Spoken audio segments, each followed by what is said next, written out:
અત્યારે તો પૈણાના 5 વર્ષ, હું 5 મહિનામાં છૂટું પડવું એ કઈ બહુ મોટી વાત નથી રહી. એક જગ્યાએ ડેસ્ટિનેશન વેડિંગ 150 થી 200 કરોડ રૂપિયા ખર્ચા, સુખી માણસ લગ્નમાં. ત્યાંથી હનીમૂન કરીને આવ્યા ને એની ભેગા ડાયવોર્સના પેપર ફાઇલ કર્યા.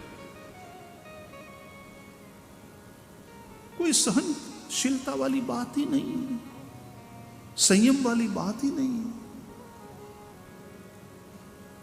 બહુ ભણ્યા પણ સહનશીલતા ઓછી થઈ ગઈ. સહનશીલતા ઓછી થઈ ગઈ એનું કારણ સમજદારી ઓછી થતી જાય. ડિગ્રી ઊંચી ઊંચી પણ સમજદારીનો અભાવ,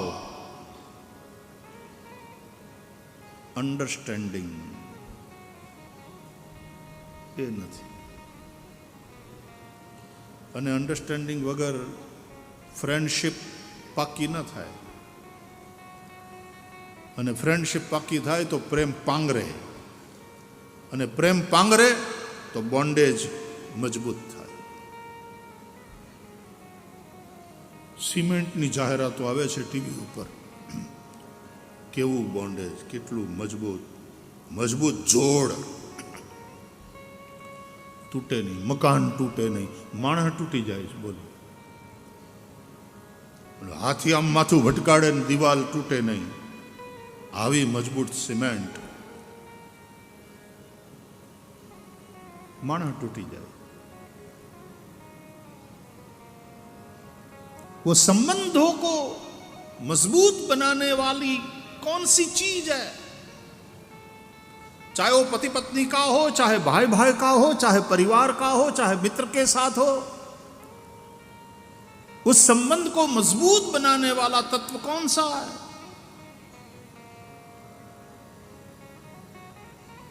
ये अंडरस्टैंडिंग અને ટોલરન્સ એ નહીં હોય તો ટકશે જ નહીં. હું શું કામ સહન કરું, આ એટીટ્યુડ. એક જણાને પૂછ્યું, તમે સંબંધદાર છો? તો કે હા. તક તો દુઃખી હશો? તો કે હાવ હાચું. જે સમજદાર હોય એ સહન કરે છે, પણ એનો એ ત્યાગ એ ઘણીવાર સંબંધોને અને પરિવારને ટકાવી રાખે છે.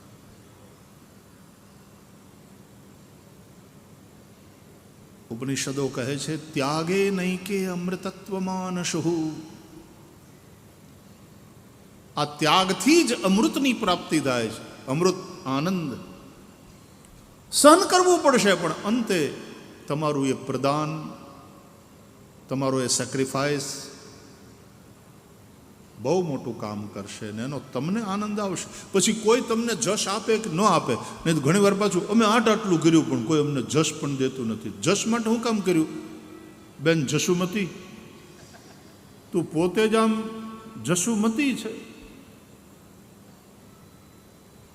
કનૈયાની મા બંને આનંદ ઘન તારા ખોળામાં રમતો હોય, જશુમતીને એનાથી બધું બીજું શું જોઈએ? બીજું આનંદમ બ્રહ્મણો વિદ્વાન ન બિભેતિ કુતશ્ચન. આટલું કરું છું તો કોઈ મને જશ દેતું નથી. અરે તું પોતે જ જશુમતી છે, યશોમતી. જહનો તો તું ઢગલો છે, તારે બીજાને આપવાનો હોય. યશાંસી દદાતી ઇતિ યશોદા, એને યશોદા કહે છે. એ બીજાને જશ આપે. કેવા સરસ નામ છે, જશોમતી, જશવંત, યશવંતભાઈ.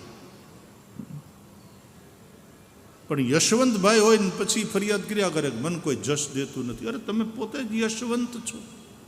જે માણસ ધનવંત હોય એની પાસે ધન હોય, તમે પોતે યશવંત. તમે જશ હાટું થઈને, ખુરશી હાટું થઈને મારું નામ પહેલાં આવવું જોઈએ, ઉપર આવવું જોઈએ, એ માટે હું કેમ બાંધો છો?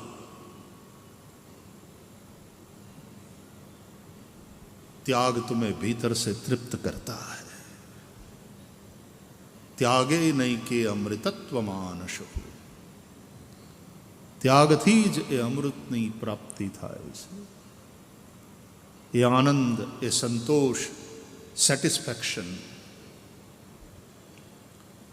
કોઈ મને થેન્ક યુ કહે કે ન કહે, પણ મને મારા કામથી સંતોષ છે, મને મારા કામથી તૃપ્તિ છે. આ ત્યાગથી મળશે. ત્યાગ.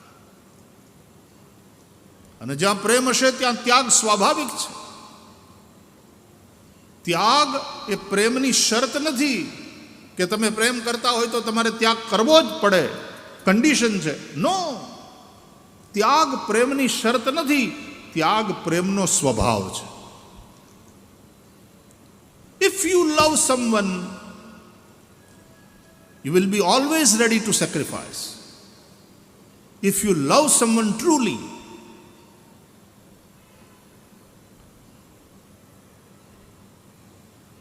ત્યાગ એ પ્રેમનો સ્વભાવ છે.